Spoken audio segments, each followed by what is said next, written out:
November 11th, 1940. 1100 p.m. Commander Kenneth "Hooch" Williamson sat in the cockpit of his Fairey Swordfish biplane, a relic that looked like it belonged in a museum rather than over a modern battlefield. Canvas wings, open cockpit, maximum speed, 138 miles per hour. He was about to lead it against the most heavily defended naval base in the Mediterranean. Below him, in the harbor of Taranto, lay 6 Italian battleships, more concentrated battleship firepower than existed anywhere else on Earth at that moment. Around them, 101 anti-aircraft guns, 193 machine guns, 27 barrage balloons, torpedo nets, searchlights that could turn night into day, and 13,000 Italian sailors and gunners waiting for exactly this kind of attack. The defenses had been designed specifically to make what Williamson was attempting mathematically impossible. He had 19 other aircraft with him, 19 obsolete biplanes against the entire Italian battle fleet. If he succeeded, he would cripple Mussolini's navy in a single night, shift the balance of power across the entire Mediterranean, save Malta from starvation, and prove that aircraft carriers had just made battleships obsolete. Naval warfare would never be the same. If he failed, he would die in fire over Italian waters. Britain would likely lose the Mediterranean, Malta would fall, Egypt would be threatened, and the war might be lost before America could intervene.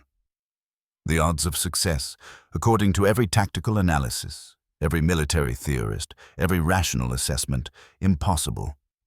The Italian guns would shred canvas biplanes like paper. The torpedo nets would stop any torpedoes that somehow got launched. The barrage balloons would snare any aircraft that got through. Even if everything went perfectly, which it never did, the Swordfish would be too slow, too fragile, too few. Williamson checked his watch. Midnight. Time to dive. This is the story of the most audacious naval air raid in history. An operation so unlikely that it shouldn't have worked, so perfectly executed that it changed warfare forever, and so overshadowed by what came later that most people have never heard of it. By the end of this story, you'll understand why this matters more than almost any other single military action of 1940, and why, exactly 1 year later, Japanese naval officers would study every detail of this raid as they planned their attack on another harbor, in a place called Pearl Harbor. Somehow, despite changing the course of World War II, despite being studied in every naval academy for the next 80 years, despite being perhaps the most cost-effective military operation in modern history, Taranto has been forgotten by everyone except the people who actually understand naval warfare. Let's fix that. But we can't just jump straight to the attack. Without understanding the context, the impossible strategic situation Britain faced in the Mediterranean in 1940, you can't appreciate why this raid mattered, why it was necessary, and why it was considered suicide. Rewind to June 10th, 1940. France was collapsing. The British Expeditionary Force had barely escaped at Dunkirk. Hitler controlled Western Europe from the Arctic to the Pyrenees. And on that day, Mussolini, seeing what he thought was certain German victory, declared war on Britain and France. This wasn't just another enemy. Italy's entry into the war transformed the Mediterranean from a British-controlled highway into a death trap. Consider the geography. The Mediterranean is 2,400 miles long, connects Europe, Africa, and the Middle East, and has exactly 2 exits: Gibraltar in the west, British-controlled, and Suez in the east, British-controlled. Britain's entire imperial system depended on this route. India, Australia, New Zealand, the oil fields of the Middle East, the Suez Canal, all required control of the Mediterranean. Italy sat right in the middle of it, like a guard watching a corridor. Worse, Italy had spent the 1930s building one of the world's most powerful navies specifically to dominate this sea. By June 1940, the Regia Marina, the Italian Royal Navy, was staggeringly powerful. 6 battleships, including 4 brand-new Littorio-class ships that were faster, more modern, and more heavily armed than most of Britain's aging battleships. 19 cruisers, 59 destroyers, over 100 submarines, and they were fighting in their home waters, with land-based aircraft providing cover, with bases scattered across every Italian port, with shorter supply lines, with friendly territory on all sides. Compare that to Britain's Mediterranean fleet. Based in Alexandria, Egypt, it had 3 battleships, older and slower than Italy's newest, 1 aircraft carrier, HMS Illustrious, 7 cruisers, and 25 destroyers. The British were outnumbered, outgunned, and operating at the far end of a supply line that stretched 3,000 miles around Africa because the Mediterranean itself was too dangerous. The strategic math was brutal. Every British convoy to Malta, the island fortress 60 miles south of Sicily, had to run a gauntlet of Italian aircraft, submarines, and surface raiders. Malta itself was being bombed daily. If Malta fell, Britain lost its only base in the central Mediterranean. If the Mediterranean was lost, Britain had to route all supplies to Egypt around the Cape of Good Hope, adding 11,000 miles to the journey. Ships that could make the trip from Britain to Alexandria in 3 weeks via Suez would now take 3 months. Do that calculation for oil tankers, troop ships, supply vessels, and you realize losing the Mediterranean meant losing Egypt. Losing Egypt meant losing the Suez Canal and Middle Eastern oil. Losing those meant Britain couldn't sustain its war effort. Hitler wouldn't even need to invade England. Britain would simply run out of resources, and the balance of naval power was tilting toward Italy. Britain couldn't reinforce the Mediterranean fleet. Every ship was needed in the Atlantic to fight U-boats and guard against German surface raiders. But Italy could build more ships, train more crews, add more aircraft. Every month, the balance shifted further in Mussolini's favor. The British Admiralty ran the numbers in August 1940. If current trends continued, by mid-1941 the Italian Navy would be powerful enough to simply sweep the Mediterranean fleet aside. Not through one decisive battle, but through attrition. British ships damaged in action took months to repair in distant shipyards. Italian ships could be repaired in days at Italian naval bases. There was another factor, one the British only discussed in classified memos: morale. The Mediterranean fleet had spent 4 months carefully avoiding major confrontations with the Italian Navy. They ran when Italian battleships appeared. They refused battle except under perfect conditions. This was tactically smart. Britain couldn't afford to lose its few Mediterranean ships, but it was strategically catastrophic. The Italians were becoming confident. The British were becoming cautious. The Italians started viewing their superiority as inevitable.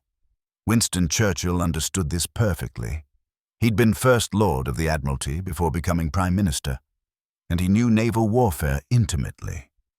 In September 1940, he sent a memo to Admiral Sir Dudley Pound, First Sea Lord, that cut to the heart of the problem. The passive resistance of the Italian fleet cannot be accepted indefinitely. We are being worn down by attrition while they preserve their strength intact.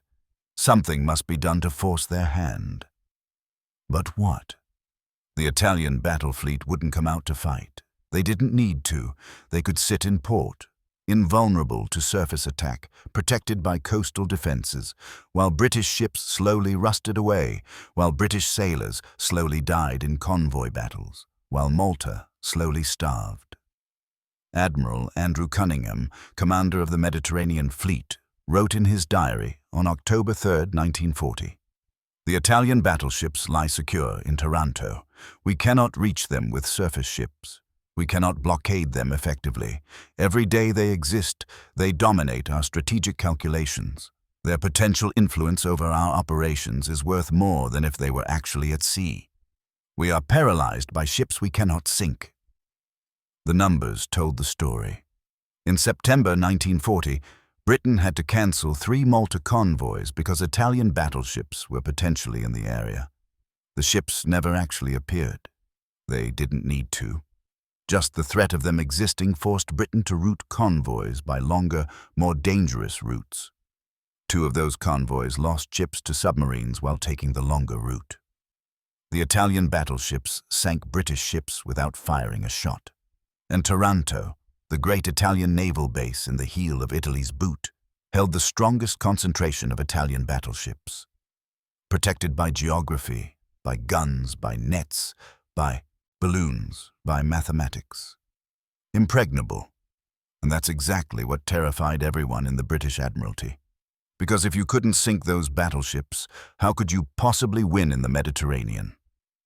There was one man who thought differently, who looked at 6 Italian battleships sitting in harbor and saw not an impregnable fortress but a target, who believed that aircraft, fragile, slow, underpowered aircraft, could accomplish what the entire British battle fleet could not. Admiral Lumley Lister wasn't supposed to be the man to change naval warfare. In November 1940, he was 50 years old, the rear admiral commanding aircraft carriers in the Mediterranean fleet, a position that most senior officers viewed as a backwater posting.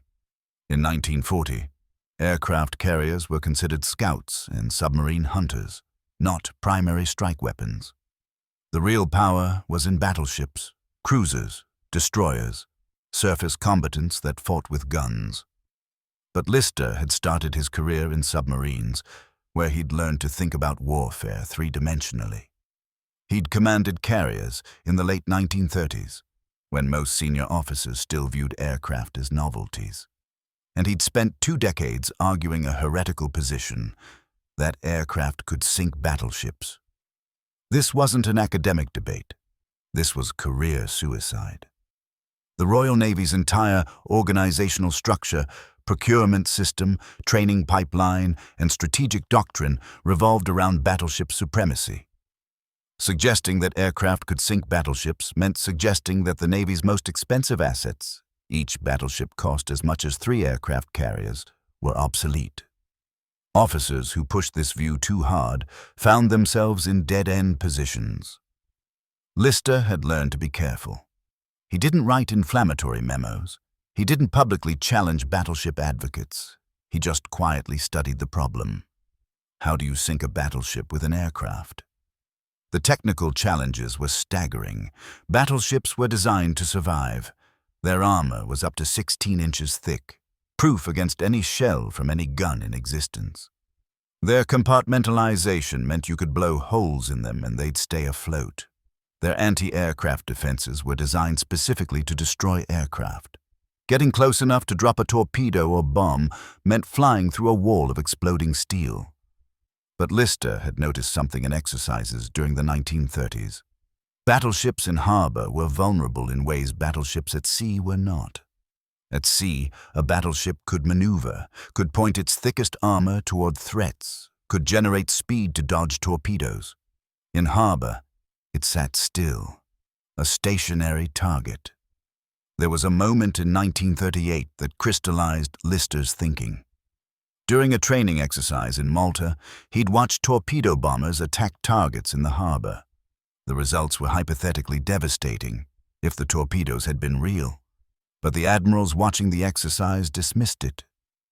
In real combat, they said, the poor harbor defenses would have destroyed those aircraft. Theoretical victories don't count. Lister had kept quiet, but he'd started thinking, what if you attacked at night? What if you overwhelmed the defenses? What if you accepted heavy losses as the price of crippling an enemy fleet? Would it be worth it? By 1940, Lister had concluded that not only could aircraft sink battleships in harbor, they were the only way to do it. Surface ships couldn't penetrate harbor defenses. Submarines couldn't get past nets and booms. Long-range artillery couldn't hit targets beyond the horizon, but aircraft could fly over all of it. The problem was the aircraft. The Royal Navy's frontline torpedo bomber in 1940 was the Fairey Swordfish, a biplane that looked like a refugee from World War I. First flown in 1934, it was obsolete before the war started. Canvas-covered wings, open cockpit, fixed landing gear, cruising speed 141 mph, maximum speed 138 mph. The Italian fighters defending Taranto, Fiat CR-42s and Mach-E C-200s, could fly over 300 miles per hour. On paper, they should have massacred swordfish. The Italian anti-aircraft guns could fill the sky with shells. On paper, the swordfish should never get through, but Lister understood something that pure statistics missed. The swordfish was perfect for this mission, exactly because it was obsolete. Its slow speed meant it could fly low over water, below 50 feet, where faster aircraft would smash into waves. Its lightweight construction meant it could take battle damage and keep flying. Its biplane design meant it could turn inside any monoplane fighter. Its fixed landing gear could double as a crew dive brake. And its three-person crew, pilot, observer, and rear gunner, meant redundancy if someone got hit. Most importantly, the swordfish could carry an 18-inch torpedo modified to run in shallow water, a technical breakthrough that had taken years to develop.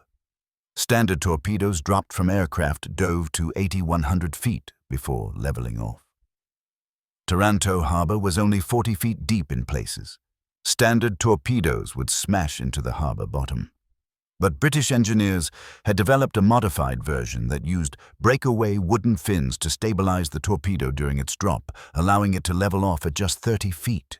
This was the weapon that could kill battleships. Lister had been planning the attack since 1938. Not officially, that would have been insubordination, but in notebooks, in margin calculations, in hypothetical exercises, he'd been working out the details.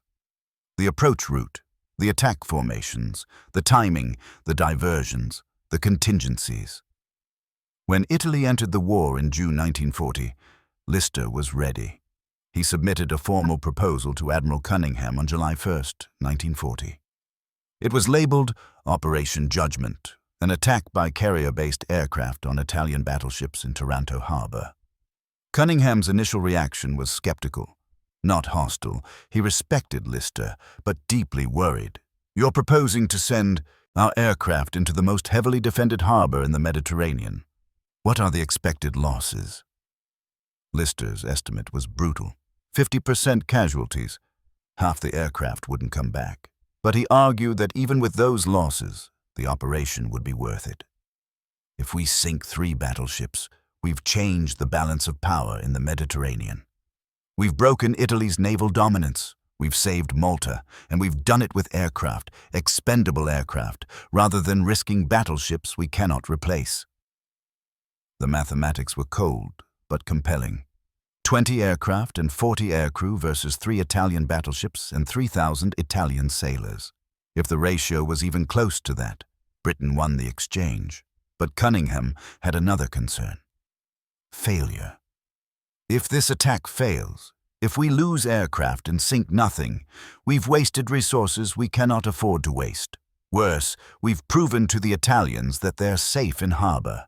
We'll never get another chance. Lister's response was simple.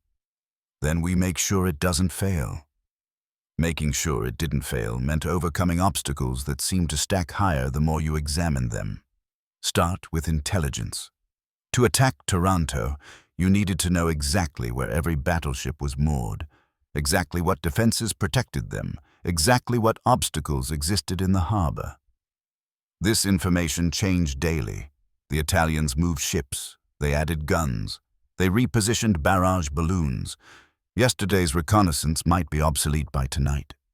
The British had been photographing Taranto from high altitude since July. RAF photo reconnaissance Spitfires would race across the Mediterranean at 30,000 feet, snap photos, and sprint back to Malta before Italian fighters could intercept. But these photos showed you the layout. They didn't show you the details that could kill you. How many machine guns on each ship? How many searchlights? What type of torpedo nets? How deep was the water at each anchorage? Which guns were dummy and which were real?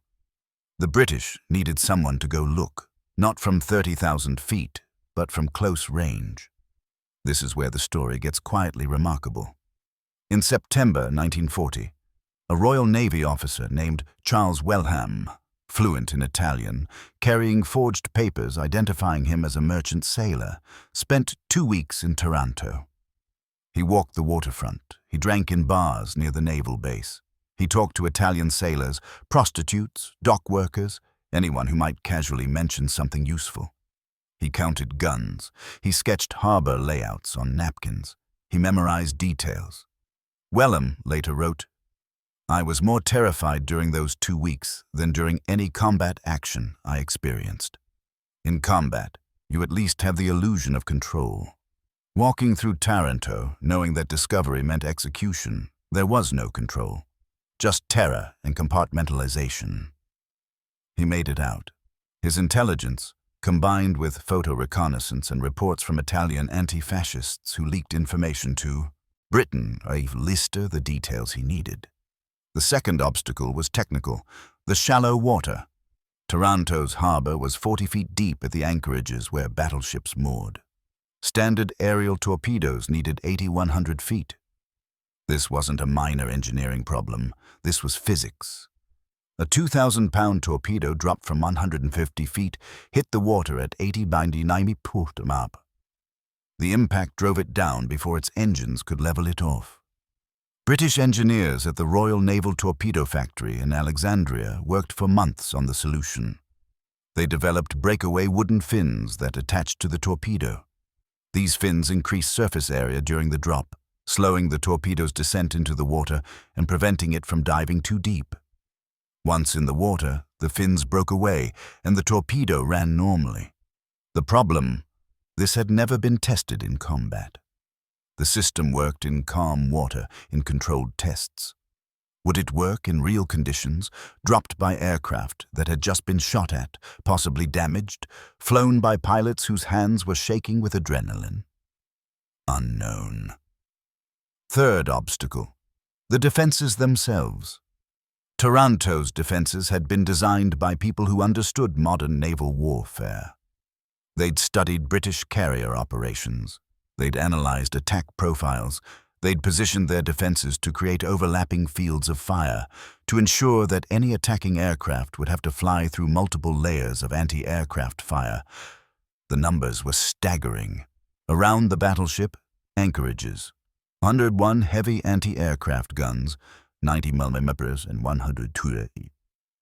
193 anti-aircraft machine guns, 27 barrage balloons suspended on cables designed to snare aircraft, 84 searchlights capable of illuminating aircraft up to 12,000 feet, 4,000 troops assigned to harbor defense, 13,000 sailors on the ships themselves, each ship equipped with its own anti-aircraft weapons, plus natural defenses.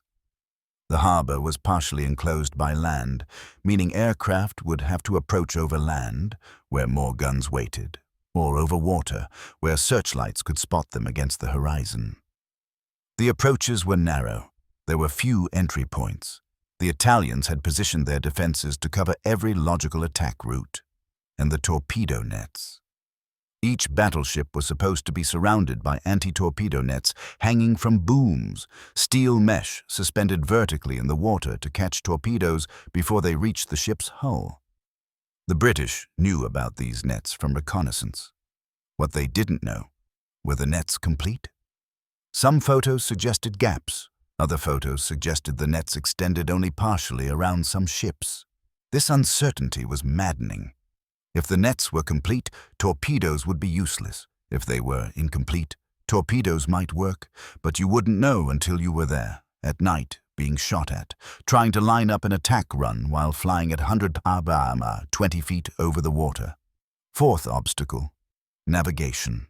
Flying at night, over water, navigating by dead reckoning and compass, finding a harbor entrance in darkness, identifying individual ships without modern navigation aids.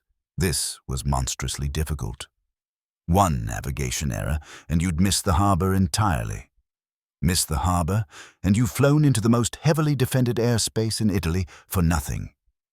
The Swordfish had no radar, no GPS, no sophisticated navigation systems. The observer sat behind the pilot with a map, a compass, a stopwatch, and a flashlight. Navigation was literally, "We're flying this heading at this speed for this long, so we should be here." Wind could throw you off, damaged instruments could mislead you, stress could cause calculation errors, and you were doing this while people shot at you. Fifth obstacle: coordination. The attack had to be precisely timed. Too many aircraft attacking at once would create chaos. Aircraft would collide, torpedoes would cross paths, bombs might hit British aircraft instead of Italian ships. Too spread out, and the defenses would destroy aircraft piecemeal. The attack had to roll out in waves, each wave building on the chaos of the previous wave, keeping the Italian defenders overwhelmed. But coordinating this without radios, radio silence was mandatory to maintain surprise, meant perfect timing. Each pilot had to know exactly when to attack, exactly where to go, exactly what to do. One mistake could kill friendly aircraft. Sixth obstacle: weather. The attack required moonlight to navigate and identify targets, but not so much moonlight that Italian fighters could easily spot the swordfish. It required relatively calm seas so the carrier launching the aircraft wouldn't be rolling too severely. It required minimal clouds so aircraft could find the harbor. It required wind from the right direction so aircraft could approach the harbor on their attack runs with maximum control.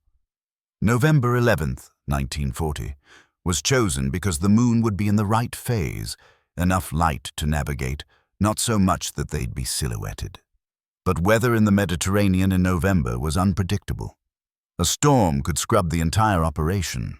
Worse, weather could change between the time aircraft launched and the time they reached Taranto. Imagine launching your attack, committing your aircraft, then discovering that clouds had rolled in and you couldn't see the targets. Seventh obstacle: the return flight.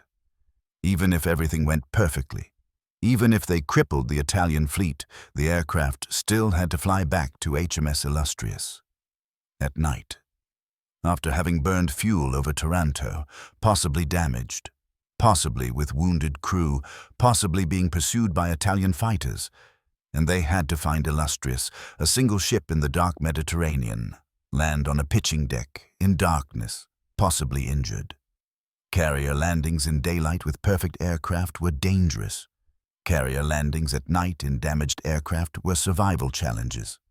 Most commanders thought the operation was impossible. Not difficult. Impossible. Too many things had to go right. Too many things would go wrong. The losses would be catastrophic for no gain. But Lister believed, and more importantly, Admiral Cunningham believed. Not because the odds were good, but because doing nothing guaranteed slow defeat. This was Britain's strategic situation in November 1940, desperate enough that suicide missions started looking reasonable.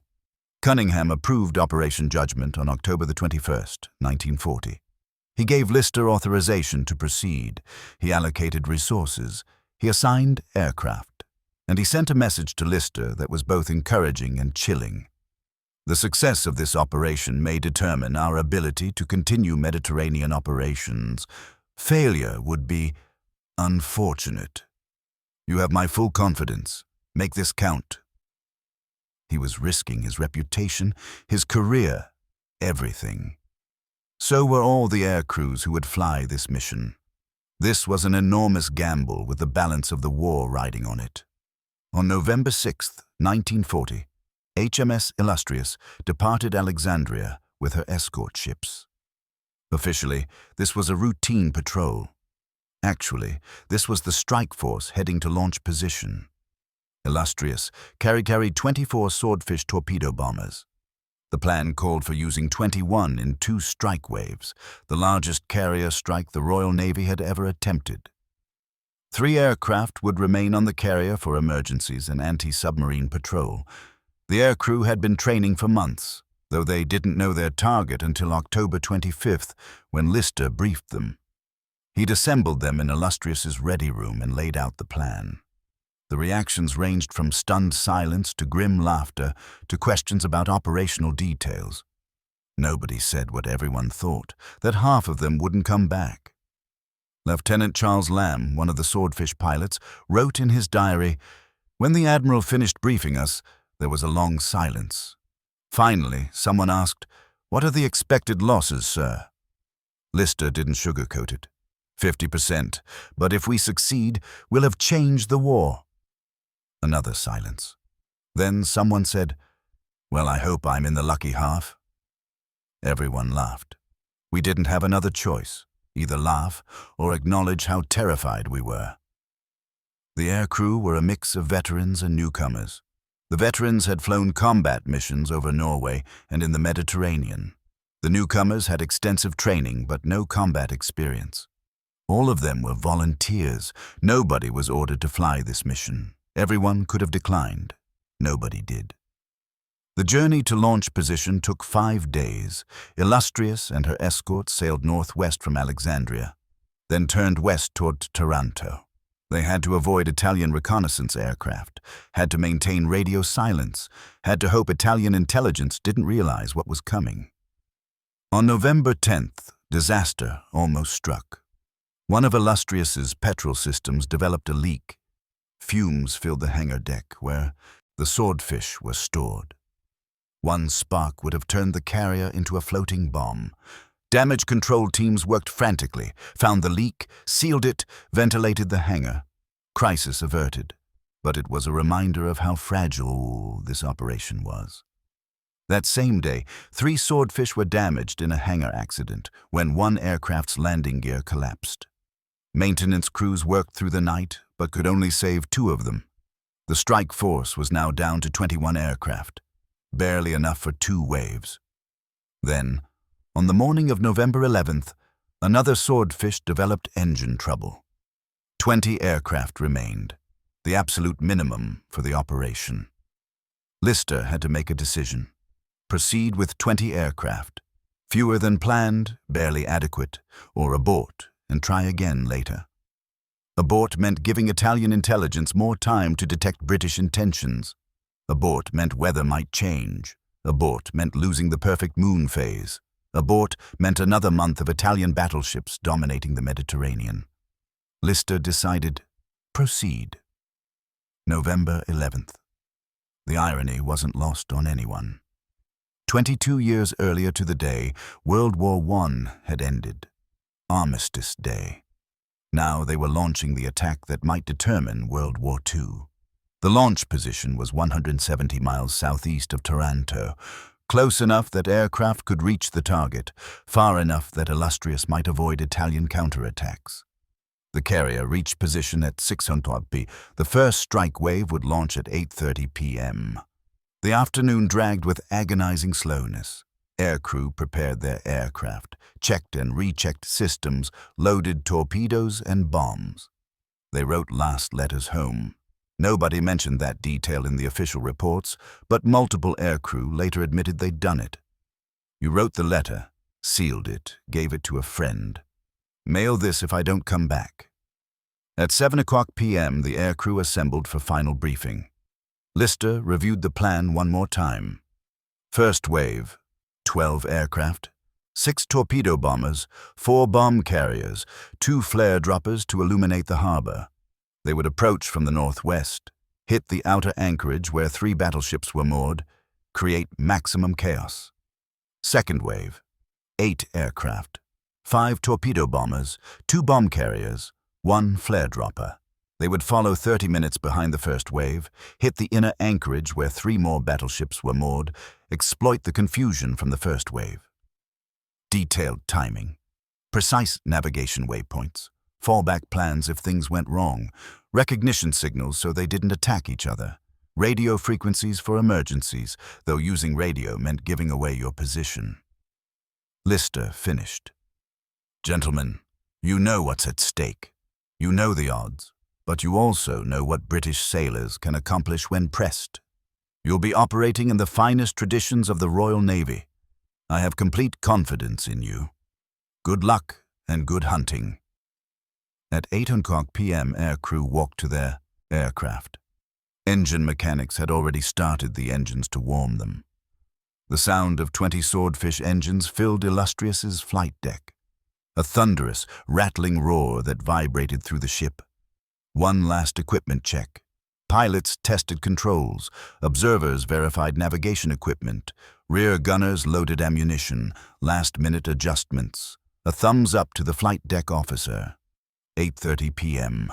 First aircraft launched. The Swordfish accelerated down Illustrious's deck. Canvas wings straining, engine roaring, tail rising, wheels lifting off, and clawed into the dark Mediterranean sky. 18 seconds from stationary to airborne. The aircraft climbed, circled the carrier once, then headed northwest toward Taranto. One after another, the first wave launched. 12 aircraft in 11 minutes. They formed up in loose formation, loose because tight formation flying at night was suicidal, and disappeared into the darkness. Commander Williamson led them. 43 years old, nicknamed Hooch for reasons lost to history, he'd been flying aircraft longer than most of his aircrew had been alive. He'd flown in World War I, had survived multiple crashes, had trained new pilots through the 1920s and 1930s. He'd volunteered for this mission, knowing the odds. Behind him, in the observer's seat, sat Lieutenant Norman Blood Scarlett. The nicknames sound like fiction, but this is history. Scarlett handled navigation. In the rear gun position sat leading airman Charles Ashworth, scanning for Italian night fighters.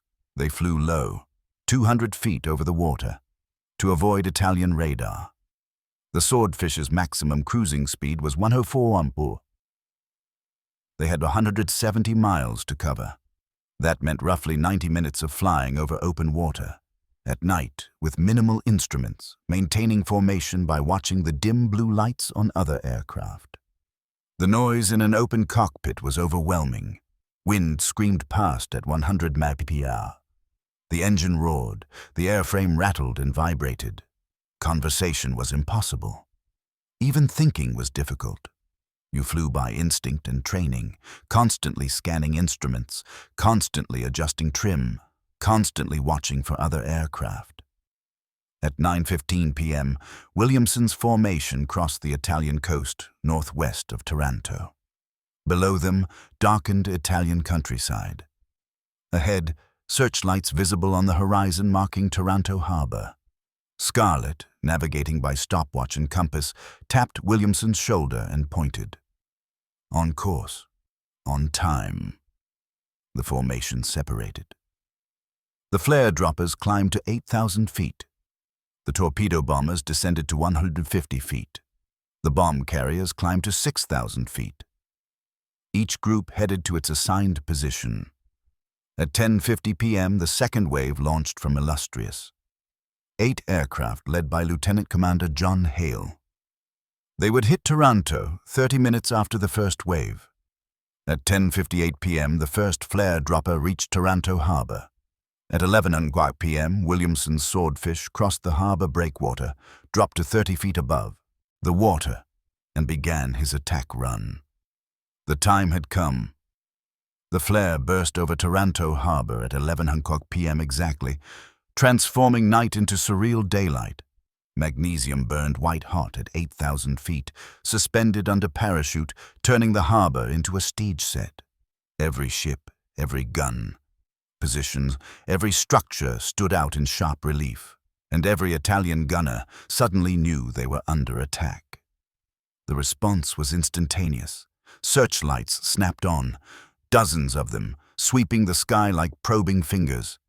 Tracer fire arced upward, red and green and white lines of burning metal stitching through the darkness. Anti-aircraft shells exploded in black puffs. The barrage looked impenetrable. Williamson ignored it.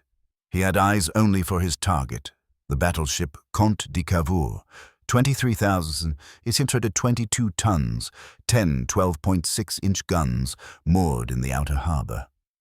She was the closest battleship, the easiest target, the ship he'd studied in reconnaissance photos until he could draw her outline from memory. He descended to 20 feet. His wheels were almost touching the water. The Swordfish's engine screamed. Scarlett, in the observer's seat, armed the torpedo. Ashworth, in the rear, fired burst after burst at Italian gun positions, tracers from his single machine gun adding to the light show. They flew straight at Conte di Cavour's beam. Half a mile out. Quarter mile. Williamson held steady. Italian machine gun fire punched through the Swordfish's canvas wings. You could hear the ripping sound even over the engine. A shell fragment tore through the lower wing. Still he held. At exactly 400 yards, the minimum range for the torpedo to arm itself, Williamson pulled the release lever. The 18-inch torpedo dropped away, hit the water with a tremendous splash, dove, leveled off at 30 feet, and raced toward Conte di Cavour at 40 knots. The wooden fins broke away as designed. Williamson didn't wait to see if it hit. He wrenched the Swordfish into a hard climbing turn, pulling so hard that canvas wings groaned, and sprinted for the harbor exit. Behind him, an explosion. Later, he'd learn, his torpedo had struck Conte di Cavour below the waterline. She was flooding, but Williamson didn't know that yet. He was too busy surviving. An Italian fighter, a Macchi C-200, latched onto his tail. The Macchi's machine guns chattered. Rounds stitched the Swordfish's fuselage. Ashworth fired back. The Macchi pulled up, probably low on fuel or ammunition, and broke off. Williamson headed southeast, trying to remember the exit route he'd memorized. Behind him, Taranto harbor was an inferno of fire and tracers and searchlights. He could see other Swordfish silhouetted against the flames. He couldn't tell if they were attacking or dying. Lieutenant Kenneth Torrens Spence was next. He led a group of 4 Swordfish targeting the battleships in the outer harbor. Torrens Spence, 28 years old, had already earned a Distinguished Service Cross for actions off Norway. He was fearless in a way that seemed almost pathological. Later psychological assessments would suggest he simply didn't experience fear the way most people did. He approached Conte di Cavour from a different angle, saw flames already rising from her deck from Williamson's hit, and switched targets. The battleship Andrea Doria, 964 tons, moored 600 yards north of Conte di Cavour. The torpedo nets around Andrea Doria looked intact in the searchlight glare. Torrens Spence didn't care. He descended even lower than Williamson. His altimeter read 15 feet and bored in. Andrea Doria's anti-aircraft guns opened fire. A Swordfish is mostly canvas and wooden struts. The shells and bullets that hit it simply punched through without exploding. A monoplane would have been shredded. The Swordfish absorbed the hits and kept flying. At 350 yards, Torrens Spence released. The torpedo dropped, hit the water, ran true. It struck Andrea Doria's torpedo net and passed through. Later investigation would show the net had a gap at the bottom, possibly due to current or poor installation. The torpedo exploded against Andrea Doria's hull. Flooding began. Torrens Spence was climbing away when a searchlight caught him. Suddenly, he was flying in daylight. Every gun that could bear opened fire. Tracers converged on his aircraft. An anti-aircraft shell exploded 30 feet away, close enough that the blast wave flipped the Swordfish onto its side. Torrens Spence fought for control, managed to right the aircraft, and dove for the water, so low that his wheels actually touched the harbor's surface before he pulled up. He escaped. How? He later said, "I have no idea. I should have died. Something protected me. Luck, God, fate, the Swordfish's inherent toughness. Take your pick." The bomb carriers arrived simultaneously. Their job was to hit ships in the inner harbor, to add to the chaos, to overwhelm Italian damage control. Lieutenant Charles Lamb led them. Lamb, 26 years old, had been a Swordfish pilot for 3 years. He'd studied bombing tactics obsessively, had run calculations about optimal release altitude and velocity. Tonight, all that study would be tested. He approached from the east at 6,000 feet. Below him, the inner harbor lit by searchlights and fires. He could see the battleships, Vittorio Veneto, Littorio, Caio Duilio, brand new ships. Italy's pride. Anti-aircraft fire reached up toward him. At 6,000 feet, shells exploded all around. Black puffs filled the sky. Lamb flew through them, no choice, feeling his aircraft buck and shudder with each near miss. He focused on Littorio, the newest battleship. At 6,500 feet, he rolled into a dive. Not a true dive, the Swordfish wasn't designed for dive bombing, but a steep, gliding descent. Speed built. 120 mph. 130. 140. The Swordfish was approaching its never-exceed speed. The wings creaked ominously. Littorio grew larger in his sight. Gun flashes from her anti-aircraft weapons, tracers streaming up. At 1,500 feet, Lamb released. 6 250-pound semi-armor-piercing bombs fell away. He pulled out of the dive so hard that his vision grayed at the edges from G-forces. Behind him, explosions. His bombs hit Littorio's forward deck. One bomb penetrated the deck and exploded internally. Fire erupted. Not crippling damage, battleships were designed to take this punishment, but enough to add to the chaos, to force Italian damage control parties to spread their efforts. 3 more Swordfish bombed Littorio. One bomb hit her stern, another hit the cruiser Taranto moored nearby. The third missed, exploding in the harbor. Total elapsed time since the first flare: 8 minutes. In 8 minutes, the first wave had put 3 battleships, Conte di Cavour, Andrea Doria, and Littorio, out of action. Not sunk. Battleships don't sink easily, but damaged enough that they'd need months of repairs, but the cost was mounting. Lieutenant Michael Torrens Spence's aircraft, not Kenneth Torrens Spence, they were brothers, both flying this mission, took a direct hit from an anti-aircraft shell. The shells smashed through the engine cowling, shattered the engine block, and kept going. The Swordfish went into an uncontrolled dive. Michael fought for control. At 500 feet, he managed to level out. The engine was dead. He was gliding. Behind him, his observer frantically hand-pumped the emergency landing gear.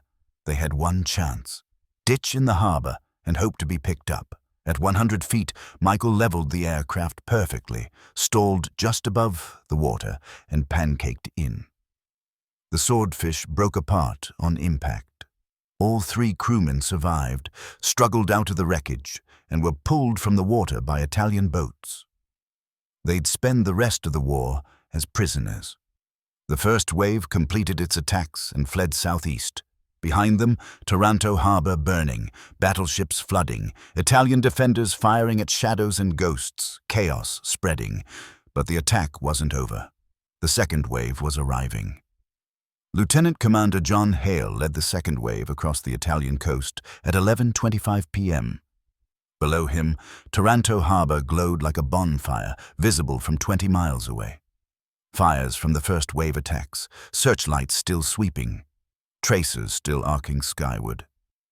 The Italians were alert, enraged, and trigger-happy. Flying into that looked like suicide. Hale, 33 years old, calm to the point of seeming emotionless, had one advantage. Surprise was gone, but so was Italian coordination. The harbor defenses were firing at anything that moved. Ships were maneuvering frantically, trying to avoid torpedoes. Damage control parties were overwhelmed. The second wave could exploit that chaos. The second wave's target, the inner harbor where 3 more battleships, Vittorio Veneto, Littorio, already damaged, and Caio Duilio, were moored. These were Italy's newest, most powerful battleships. Sinking even one would be a strategic victory. Hale's plan was to attack from multiple directions simultaneously. If all 8 aircraft hit from different angles, the Italian gunners couldn't concentrate fire. Some aircraft would get through. At 11:30 p.m., the second wave's flare dropper released its magnesium flares over the inner harbor. More surreal daylight, more targets illuminated, more guns opening fire. Lieutenant John Wellham, no relation to Charles Wellham, who'd done the reconnaissance, approached Vittorio Veneto from the north. This was the hardest attack run. He had to fly over land, over Italian anti-aircraft batteries positioned specifically to cover this approach, and then drop to wave height to launch his torpedo. He crossed the coast at 2,000 feet. Instantly, every gun in range opened fire. Shells exploded around him, tracers crisscrossed. Wellham dove, straight down at full throttle, descending from 2,000 feet to 20 feet in seconds. The swordfish screamed. The airframe shook violently. At 20 feet, he leveled out, heading straight at Vittorio Veneto. The battleship's guns were firing directly at him. He could see the muzzle flashes. A shell exploded 15 feet to his right. The blast wave nearly flipped him. He held course. 300 yards. 200 at 200 yards, closer than doctrine called for, but he wanted to guarantee a hit. He released. The torpedo splashed, ran true, and struck Vittorio Veneto below the waterline. Not a catastrophic hit. The torpedo struck a reinforced section of the hull, but enough to flood several compartments and damage her propeller shafts. Vittorio Veneto would be out of action for months. Wellham climbed away. An Italian fighter appeared, another Mach-E C-200, and fired. Bullets walked up the swordfish's fuselage. One round shattered Wellham's altimeter. Another severed a control cable. The swordfish became sluggish, harder to control, but Wellham nursed it out over the harbor, out over the coast, out over the dark Mediterranean. He'd make it back to Illustrious. Barely. His landing would be described as controlled crash. The swordfish hit the carrier deck so hard it collapsed the landing gear, but he and his crew walked away. Lieutenant Gerald Bailey targeted Littorio. She was already burning from the first wave's bomb hits, but she was still afloat, still dangerous.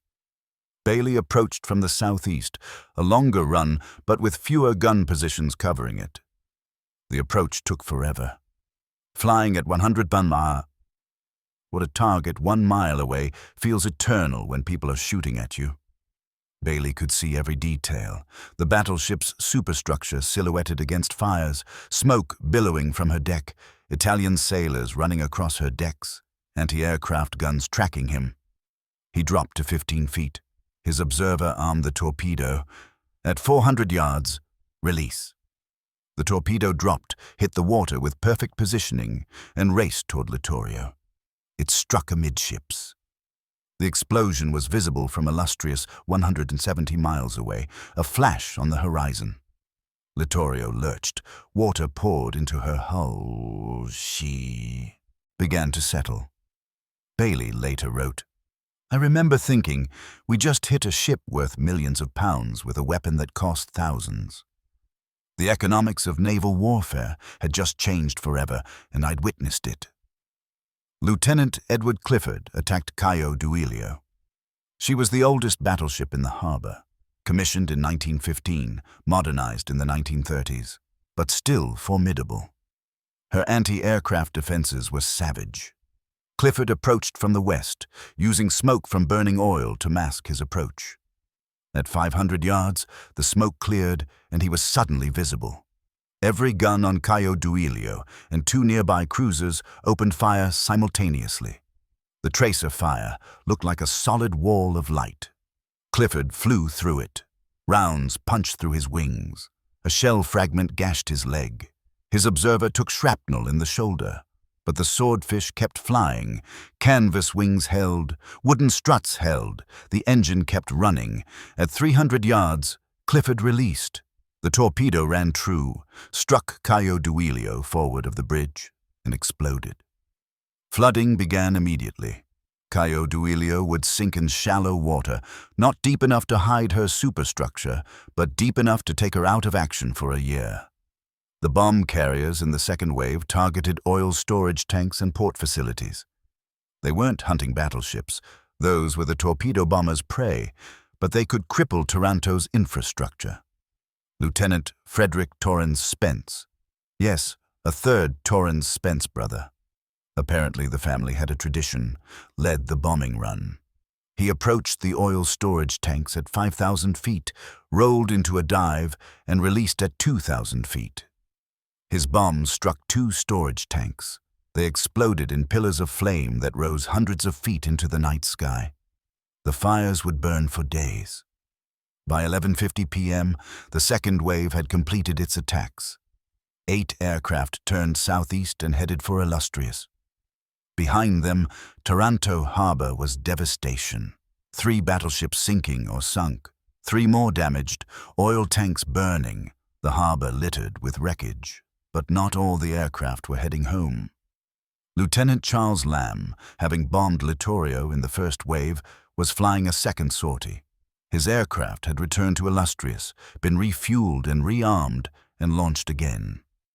The official history doesn't emphasize this because it makes the operation look even more understaffed than it was, but Lamb flew twice that night. On his second run, Lamb attacked port facilities. His bombs hit a destroyer in dry dock, cratering the dry dock and sinking the destroyer. He strafed anti-aircraft positions on his exit, silencing at least 2 gun emplacements. He made it back to Illustrious at 1:15 a.m., landed safely, climbed out of his aircraft, and according to multiple witnesses, vomited from exhaustion and adrenaline. Then he went to the ready room to debrief. The losses? 2 aircraft, 2 out of 20. 1 had ditched in the harbor after taking damage. The other, flown by Lieutenant Anthony Ford, had been shot down on the approach. Ford and his crew died when their aircraft exploded in mid-air, hit by an anti-aircraft shell. 10% casualties. Not the 50% Lister had predicted. The operation had succeeded beyond anyone's expectations. Dawn on November the 12th, 1940, revealed the magnitude of what had happened. In Taranto harbor, 3 Italian battleships, Conte di Cavour, Littorio, and Caio Duilio, were on the harbor bottom, settled in shallow water. Their superstructures still protruded, but they were effectively sunk. 3 more battleships, Vittorio Veneto, Andrea Doria, and Caio Duilio, which had taken 2 torpedo hits, were damaged but still afloat, requiring months of repairs. 2 cruisers were damaged. 2 destroyers were sunk. Oil storage facilities were burning. The harbor infrastructure was shattered. Italian casualties, 59 dead, 600 wounded. Most of the casualties were sailors caught on the battleships when torpedoes hit. Each number represented a person, someone's son, husband, father, brother. Young men who'd joined the Navy for adventure or patriotism or economic opportunity, who'd trained for years, who'd never expected to die in harbor, in their own base, attacked by obsolete biplanes. The Italian sailors fought bravely. They manned their guns under impossible conditions. They fought fires, sealed compartments, rescued comrades from flooded spaces. The battleship Littorio's crew saved their ship from sinking completely through heroic damage control. Andrea Doria's crew managed to beach their ship before she sank into deep water. These men were equally courageous, equally professional, equally human as the British air crew who attacked them. British casualties: 2 aircraft, 6 aircrew. 5 were prisoners of war, treated reasonably well according to Geneva Conventions. 1, Lieutenant Ford and his crew, were dead. Ford was 23 years old. His observer, Lieutenant Peter Deacon, was 22. Their rear gunner, leading airman Albert Blencorn, was 19. Each man's death diminished the world. But in the arithmetic of war, the cold mathematics of strategy, Britain had won an astonishing victory. 6 men dead, 5 captured, 2 aircraft lost. In exchange, half the Italian battle fleet crippled, the balance of Mediterranean naval power shifted decisively, and the demonstration that aircraft carriers could strike with impunity against anchored warships. Admiral Cunningham sent a message to the Admiralty in London at 10:00 a.m. on November 12th. Taranto attack successful beyond expectations. 3 battleships sunk, 3 damaged, minimal losses, Italian naval strength reduced by half. Recommend commendations for aircrew and planners. Churchill received the news at 2:00 p.m. London time. He was in a meeting with military chiefs, discussing Mediterranean strategy, contemplating how to support Malta with Italian battleships dominating the sea. An aide entered, handed him Cunningham's message. Churchill read it twice, then looked up and said simply, "The Royal Navy has just won the war in the Mediterranean." That was hyperbole. The war in the Mediterranean would continue for 3 more years, but Churchill understood what had changed. The Italian Navy, which had controlled the central Mediterranean through the mere existence of its battle fleet, was suddenly crippled. Britain could now run convoys to Malta with reduced risk. Egypt was more secure. The balance of power had shifted. But the true significance of Taranto went beyond immediate celebrations or tactical victories. The attack created ripple effects across multiple dimensions of World War II and beyond. First, the strategic balance in the Mediterranean transformed overnight. On November the 10th, the Italian Navy had 6 operational battleships. On November the 12th, they had 0. All 6 were either sunk or damaged badly enough to require months of repairs. This meant the British Mediterranean fleet could operate with far less fear. Convoys to Malta became possible again. In late November 1940, a large convoy reached Malta with minimal losses, something that would have been suicidal a week earlier. The supplies extended Malta's ability to hold out by 3 months. The Italian Navy became psychologically defeated. They'd been attacked in their most secure base, had lost half their strength in one night, and realized they were vulnerable anywhere. Italian naval strategy shifted from aggressive to defensive. They sortied less frequently, hugged their ports, refused decisive engagement. This passivity handed initiative to Britain. Second, the attack proved aircraft carriers were now the dominant naval weapons platform. For centuries, battleships had ruled the seas. The biggest guns on the biggest ships determined naval supremacy. Taranto proved this obsolete. Admiral Isoroku Yamamoto of the Imperial Japanese Navy studied the Taranto attack obsessively. Japanese naval attachés in Europe filed detailed reports. Yamamoto recognized what Taranto demonstrated.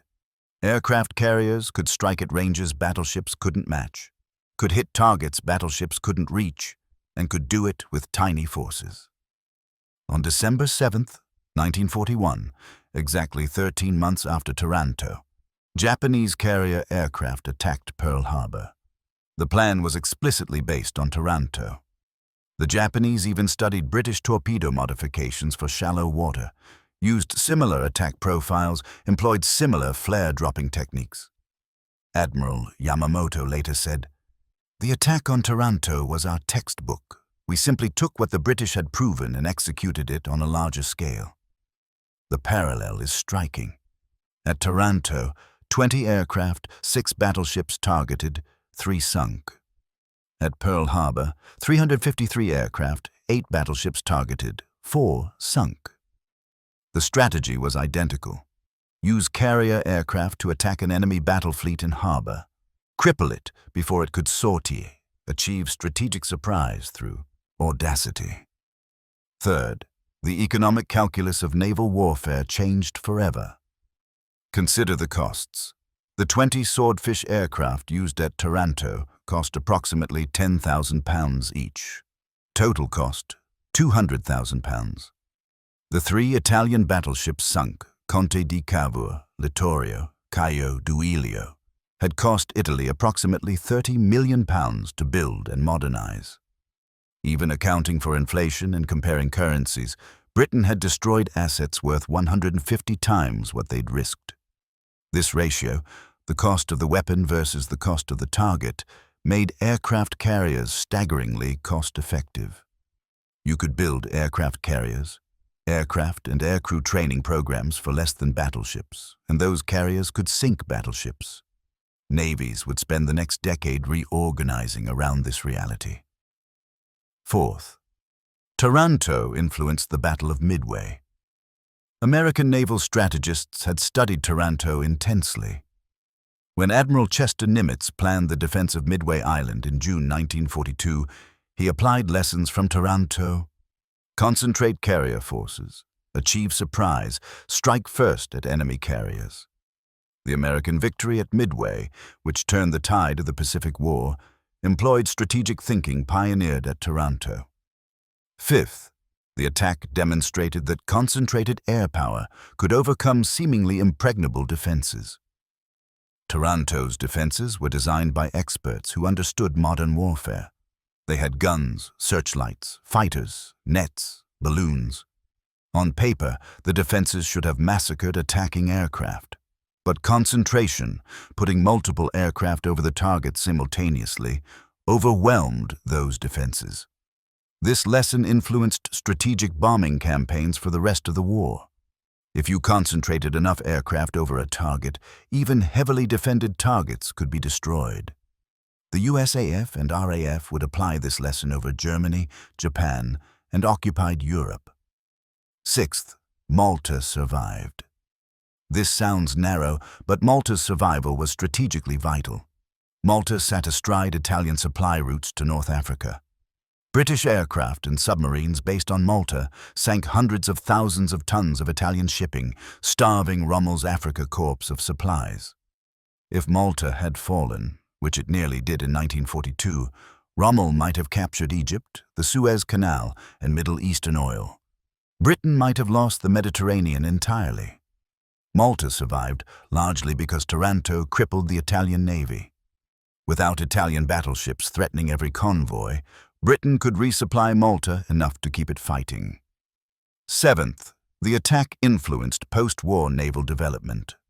Every navy studied Taranto. The conclusion?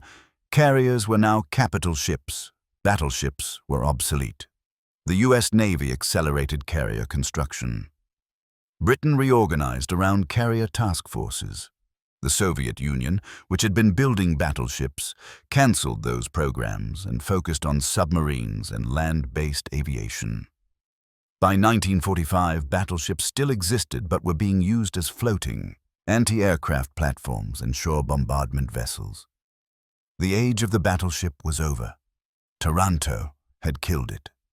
So why has Taranto faded from popular memory while Pearl Harbor, Midway, and other carrier battles remain famous? Several factors explain this. First, complexity. Taranto requires understanding Mediterranean strategy, Italian-British naval balance, carrier operations, and torpedo technology. It's not a simple story. Pearl Harbor is simpler. Surprise attack, day of infamy, America enters the war. Simple narratives stick. Second, it wasn't the final decisive moment. Taranto crippled the Italian Navy but didn't end the Mediterranean campaign. Fighting continued for 3 more years. Britain won the Mediterranean through accumulation of victories, not one decisive battle. Taranto was crucial but not sufficient. Third, geography and culture. Americans don't learn Mediterranean history the way they learn Pacific War history. Britain was fighting in the Mediterranean in 1940, before America entered the war. American popular history focuses on American involvement. Taranto happened before December 1941, so it's pre-American involvement and thus less emphasized in American education. Fourth, Taranto was overshadowed by Pearl Harbor. Pearl Harbor was bigger, bloodier, more dramatic, and brought America into the war. Once Pearl Harbor happened, Taranto became that thing the British did that was kind of like Pearl Harbor. It was reduced to a footnote in the story of the more famous attack. Fifth, the Italian Navy's reputation. There's an unfortunate tendency in Anglophone history to dismiss Italian military performance in World War II. The reality was more complex. Italian sailors fought bravely, Italian ships were well designed, Italian commanders were competent, but popular history often reduces them to jokes. This diminishes Taranto. If you believe the Italian Navy was incompetent, then attacking them seems less impressive. Sixth, Britain's focus shifted. After 1941, Britain's strategic attention moved to the Atlantic, U-boat war, North Africa, desert campaigns, and eventually Northwest Europe, D-Day preparation. The Mediterranean became a secondary theater. Victories there, including Taranto, received less post-war attention than Atlantic or European victories. Seventh, changing scales. Taranto involved 20 aircraft and 6 battleships. By 1944, the U.S. Navy was launching raids with hundreds of aircraft against dozens of ships. The scale of carrier operations increased so dramatically that Taranto looked small by comparison, but being first matters. Taranto pioneered the techniques that later larger operations would use. Despite these factors, military historians have never forgotten Taranto. Every naval officer studies it. Every carrier pilot learns about it. The attack appears in every serious history of World War II naval operations. The U.S. Naval War College uses Taranto as a case study in concentration of force, surprise, and operational planning. Admiral Lord Louis Mountbatten, who was fleet commander of the Mediterranean Fleet later in the war, said in 1965, "Taranto, and the night following it, ought to be remembered forever as one of the decisive moments of the war. It was. We just don't talk about it enough." British historian John Winton wrote in 1983, "Taranto was the night that naval warfare changed forever. Everything before it was preliminary. Everything after it was consequence." In the end, Taranto deserves to be remembered not just for what it accomplished tactically, though crippling half the Italian Navy in one night was extraordinary, but for what it represented strategically and historically. Remember the night that 20 obsolete biplanes accomplished what the entire British battle fleet could not. They struck at an enemy battle fleet in its most secure harbor and crippled it. Remember the courage of air crews who flew into the most heavily defended harbor in the Mediterranean, knowing half of them might not return, and did it anyway because their country needed them. Remember the planning, 2 years of preparation, reconnaissance, training, technical development that turned an impossible dream into executed reality. Remember the innovation, shallow water torpedoes, night attack techniques, flare coordination, multi-wave strikes, that created modern carrier doctrine. Remember the consequences. Malta saved, Mediterranean balance shifted, Italian Navy psychologically defeated, carrier warfare proven, Pearl Harbor made possible. Remember the men who died, Lieutenant Anthony Ford, Lieutenant Peter Deacon, leading airman Albert Blenkhorn, and remember the 59 Italian sailors who died defending their ships. All of them served their countries. All of them deserve respect. Remember that sometimes, at critical moments, individual actions matter enormously. If Admiral Lister hadn't believed aircraft could sink battleships, if Admiral Cunningham hadn't approved the operation, if Commander Williamson hadn't led his aircraft through impossible defenses, the Mediterranean might have been lost. Malta might have fallen. The war might have turned out differently. Remember that obsolete weapons in skilled hands can defeat modern weapons poorly used. The Swordfish was obsolete in 1940, but it was tough, reliable, and flown by extraordinarily trained crews. That combination defeated battleships worth thousands of times their cost. Remember that audacity sometimes succeeds where caution guarantees defeat. Conventional wisdom said attacking Taranto was suicide. Conventional wisdom was wrong. Remember November 11th, 1940. Commander Kenneth Williamson in an obsolete biplane, diving toward a battleship through a storm of fire, launching his torpedo at 400 yards, changing naval warfare forever. That image, fragile canvas wings against steel and fire, courage against mathematics, audacity against impossibility, represents something essential about human capability when pressed to extremes. This is our history, and it's worth remembering. Not because Britain was perfect, no country at war is perfect, but because Taranto demonstrates what skilled professionals can accomplish with inadequate resources, impossible odds, and perfect execution. The age of the battleship ended the night 20 biplanes sank Italy's navy. The age of the aircraft carrier began the same night. We live in the world that attack created. Every modern carrier operation, every naval airstrike, every long-range precision attack traces its lineage back to that November night when canvas wings proved stronger than steel armor. Remember Taranto. Remember what 20 aircraft accomplished. Remember that warfare changed forever because brave people in obsolete machines proved that courage and skill in planning could overcome any defense. And remember that sometimes the most important victories are the ones nobody remembers, except the people who understand what really mattered.